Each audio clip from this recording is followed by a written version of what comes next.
गुरु प्यारी साध संगत जी, नमस्कार जी। आप सब कैसे हो? आशा करती हूँ बाबा जी के श्री चरणों में अरदास करती हूँ कि मालिक की कृपा से आप सब बहुत खुश होंगे, मौज बहार में होंगे और अवश्य ही भजन सिमरन में होंगे।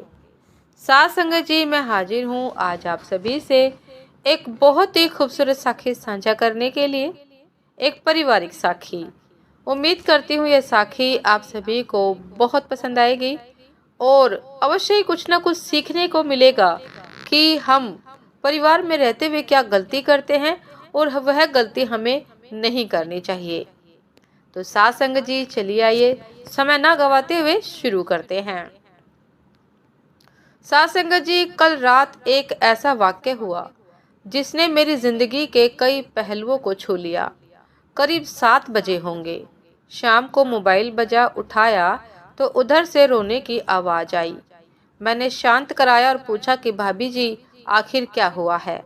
उधर से आवाज आई कि आप कहाँ हैं और कितनी देर में आ सकते हैं। मैंने कहा, आप परेशानी बताइए। और भाई साहब कहाँ है? माताजी किधर है? आखिर हुआ क्या है? लेकिन उधर से केवल एक ही रट आ रही थी, आप आ जाइए। मैंने आश्वासन दिया कि कम से कम 1 घंटा पहुंचने में लगेगा। जैसे तैसे पूरी हड़बड़ाहट में, घबराहट में मैं पहुंचा। देखा तो भाई साहब, हमारे मित्र जो जज हैं, सामने बैठे हुए हैं। भाभी जी रोना चीखना कर रही है। 12 साल का बेटा भी परेशान है। 9 साल की बेटी भी कुछ नहीं कह पा रही है। मैंने भाई साहब से पूछा कि आखिर क्या बात है। भाई साहब कोई जवाब नहीं दे रहे थे। फिर भाभी जी ने कहा कि ये देखिए तलाक के पेपर, ये कोर्ट से तैयार करा के लाए हैं, मुझे तलाक देना चाहते हैं। मैंने पूछा, ये कैसे हो सकता है? इतनी अच्छी फैमिली है, 2 बच्चे हैं, सब कुछ सेटल्ड है। प्रथम दृष्टि में मुझे लगा ये मजाक है। लेकिन मैंने बच्चों से पूछा, दादी किधर है? बच्चों ने बताया, पापा ने उन्हें 3 दिन पहले नोएडा के वृद्धा आश्रम में शिफ्ट कर दिया है। मैंने घर के नौकर से कहा, मुझे और भाई साहब को चाय पिलाओ। कुछ देर में चाय आई। भाई साहब को बहुत कोशिशें की चाय पिलाने की, लेकिन उन्होंने नहीं पी और कुछ ही देर में वो एक मासूम बच्चे की तरह फूट फूट कर रोने लगे। बोले, मैंने 3 दिन से कुछ भी नहीं खाया है। मैं अपनी 61 साल की माँ को कुछ लोगों के हवाले करके आया हूँ। पिछले साल से मेरे घर में उनके लिए इतनी मुसीबतें हो गई कि मेरी पत्नी, आपकी भाभी जी ने कसम खा ली कि मैं माँ जी का ध्यान नहीं रख सकती। ना तो ये उनसे बात करती थी और ना ही मेरे बच्चे बात करते थे। रोज मेरे कोर्ट से आने के बाद माँ खूब रोती थी। नौकर तक भी अपनी मनमानी से व्यवहार करते थे। माँ ने 10 दिन पहले बोल दिया, बेटा तू मुझे ओल्ड एज होम में शिफ्ट कर दे। मैंने बहुत कोशिशें की पूरी फैमिली को समझाने की, लेकिन किसी ने भी माँ से सीधे मुंह बात नहीं की। जब मैं 2 साल का था तब पापा की मृत्यु हो गई थी।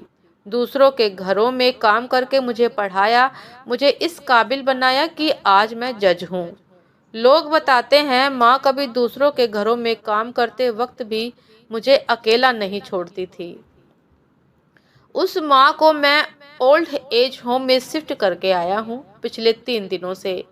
मैं अपनी माँ के एक एक दुख को याद करके तड़प रहा हूँ, जो उसने मेरे लिए, केवल मेरे लिए उठाए। मुझे आज भी याद है जब मैं 10th की परीक्षा में अपीयर होने वाला था, माँ मेरे साथ रात रात भर बैठी रहती। एक बार माँ को बहुत फीवर हुआ। मैं तभी स्कूल से आया था, उसका शरीर गर्म था, तप रहा था। मैंने कहा, माँ तुझे फीवर है? हंसते हुए बोली, अभी खाना बना रही थी इसलिए गर्म है। लोगों से उधार मांगकर मुझे दिल्ली विश्वविद्यालय से LLB तक पढ़ाया। मुझे ट्यूशन तक नहीं पढ़ाने देती थी कि कहीं मेरा टाइम खराब ना हो जाए। कहते कहते रोने लगे और बोले, जब ऐसी माँ के हम नहीं हो सके तो हम अपने बीवी और बच्चों के क्या होंगे? हम जिनके शरीर के टुकड़े हैं, आज हम उनको ऐसे लोगों के हवाले कर आए जो उनकी आदत, उनकी बीमारी, उनके बारे में कुछ भी नहीं जानते। जब मैं ऐसी माँ के लिए कुछ नहीं कर सकता, तो मैं किसी और के लिए भला क्या कर सकता हूँ। आज़ादी अगर इतनी प्यारी है और माँ इतनी बोझ लग रही है, तो मैं पूरी आज़ादी देना चाहता हूँ। जब मैं बिना बाप के पल गया, तो ये बच्चे भी पल जाएंगे, इसलिए मैं तलाक देना चाहता हूँ। सारी प्रॉपर्टी इन लोगों के हवाले करके उस ओल्ड एज होम में रहूंगा। कम से कम मैं माँ के साथ तो रह सकता हूँ। और अगर इतना सब कुछ करके माँ आश्रम में रहने के लिए मजबूर है, तो एक दिन मुझे भी आखिर जाना ही पड़ेगा। माँ के साथ रहते रहते आदत भी हो जाएगी। माँ की तरह तकलीफ तो नहीं होगी। जितना बोलते उससे भी ज्यादा रो रहे थे। बातें करते करते रात के करीब 12:30 बज गए। मैंने भाभी जी के चेहरे को देखा। उनके भाव भी प्रायश्चित और ग्लानि से भरे हुए थे।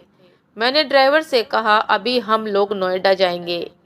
भाभी जी और बच्चे, हम सारे लोग नोएडा पहुंचे। बहुत ज्यादा रिक्वेस्ट करने पर गेट खुला। भाई साहब ने उस गेट कीपर के पैर पकड़ लिए, बोले, मेरी माँ है, मैं उसको लेने आया हूँ। चौकीदार ने कहा कि क्या करते हो साहब? भाई साहब ने कहा कि मैं जज हूँ। उस चौकीदार ने कहा कि जहाँ सारे सबूत सामने हैं, तब तो आप अपनी माँ के साथ न्याय नहीं कर पाए। औरों के साथ भला क्या न्याय करते होंगे साहब? इतना कहकर हम लोगों को वहीं रोककर वह अंदर चला गया। अंदर से एक महिला आई जो वार्डन थी। उसने बड़े कातर शब्दों में कहा, 2 बजे रात को आप लोग ले जाके कहीं मार दे तो मैं अपने ईश्वर को क्या जवाब दूंगी। मैंने सिस्टर से कहा, आप विश्वास करिए, ये लोग बहुत बड़े पश्चाताप में जी रहे हैं। अंत में किसी तरह उनके कमरे में ले गई। कमरे में जो दृश्य था, उसको कहने की स्थिति में मैं नहीं हूँ। केवल एक फोटो जिसमें पूरी फैमिली है, और वो भी माँ जी के बगल में, जैसे किसी बच्चे को सुला रखा है। मुझे देखी तो उनको लगा कि बात ना खुल जाए, लेकिन जब मैंने कहा हम लोग आपको लेने आए हैं, तो पूरी फैमिली एक दूसरे को पकड़कर रोने लगी। आसपास के कमरों में और भी बुजुर्ग थे। सब लोग जागकर बाहर तक ही आ गए। उनकी भी आंखें नम थी। कुछ समय के बाद चलने की तैयारी हुई। पूरे आश्रम के लोग बाहर तक आए। किसी तरह हम लोग आश्रम के लोगों को छोड़ पाए। सब लोग इस आशा से देख रहे थे कि शायद उनको भी कोई लेने आए। रास्ते भर बच्चे और भाभी जी शांत रहे, लेकिन भाई साहब और माता जी एक दूसरे की भावनाओं को अपने पुराने रिश्ते पर बैठा रहे थे। घर आते आते करीब 3:45 हो गया था। भाभी जी अपनी खुशी की चाबी कहाँ है, ये समझ गई थी। मैं भी चल दिया, लेकिन रास्ते भर वो सारी बातें और दृश्य घूमते रहे। माँ केवल माँ है, उसको मरने से पहले न मारे। माँ हमारी ताकत है, उसे बेसहारा न होने दे। अगर वह कमजोर हो गई तो हमारी संस्कृति की रीढ़ की हड्डी कमजोर हो जाएगी। बिना रीढ़ का समाज कैसा होता है, ये किसी से छुपा नहीं। साथ संगत जी, अगर आपकी परिचित परिवार में ऐसी कोई समस्या हो, तो इस साखी को उससे अवश्य साझा कीजिए। बात को प्रभावी ढंग से समझाइए। कुछ भी करे, लेकिन हमारी जननी को बेसहारा बेघर न होने दे। अगर माँ की आंख से आंसू गिर गए, तो ये कर्ज कई जन्मों तक रहेगा। यकीन मानना, सब होगा तुम्हारे पास, पर सुकून नहीं होगा। सुकून सिर्फ माँ के आंचल में होता है। उस आंचल को बिखरने मत देना। साथ संगत जी, ये थी आज की एक बहुत ही खूबसूरत साखी, एक पारिवारिक साखी कि परिवार किस तरह टूट रहे हैं, लेकिन परिवार को टूटना नहीं चाहिए। नई पीढ़ी को यह अवश्य समझना चाहिए कि एक ना एक दिन उसे भी इस रास्ते पर आना है, इस सीमा पर आकर खड़ा होना है। और यही व्यवहार यदि उनके साथ किया जाएगा, तो उनको कैसा एहसास होगा, कैसा अनुभव होगा। तो साथ संगत जी, अवश्य ही नई पीढ़ी को इस साखी से सीख लेनी चाहिए कि परिवार में बुजुर्गों का आत्मसम्मान बनाए रखे, प्रेम से बात करे, उनके हर चीज का ख्याल रखे, खाने पीने का समय देने का, उनसे वार्ता करने का, उनसे बातचीत करने का अवश्य ध्यान रखे, सम्मान से बात करे। क्योंकि साथ संगत जी जीवन का यह पड़ाव हर किसी की जिंदगी में आना ही है। यदि हमने अपने बुजुर्गों के साथ गलत व्यवहार किया, बुरा व्यवहार किया, तो अवश्य ही हमारे साथ भी यही होगा। हमें भी यह अवश्य देखना पड़ेगा, अवश्य यह दिन देखना पड़ेगा। तो साथ संगत जी, यह दिन ना देखना पड़े, इसीलिए आज से अभी से ही अपने विचारों में परिवर्तन करते हैं और अपने घर परिवार में सुख शांति के लिए अपने सभी बुजुर्गों का ख्याल रखते हैं।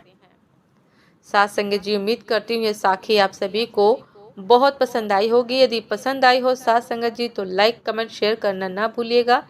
चैनल पर जो भी नए हैं कृपा करके सब्सक्राइब कर लीजिएगा, ताकि चैनल पर मिलने वाली सभी शब्द साखियों की अपडेट आप सभी को समय पर मिलती रहे। साथ संगत जी, आप हमें इंस्टाग्राम पर भी फॉलो कर सकते हैं। इंस्टाग्राम का लिंक डिस्क्रिप्शन बॉक्स में दिया गया है। साथ संगत जी, अभी दासी को आज्ञा दीजिए, आपसे फिर मिलते हैं एक नए शब्द साखी के साथ, एक नए विचार के साथ। तब तक के लिए नमस्कार जी। सदा खुश रहिए, मुस्कुराते रहिए, भजन सिमरन करते रहिए और साथ संगत जी अपने घर परिवार का माहौल भी स्वस्थ रखिए, प्रेम से रहिए। नमस्कार जी।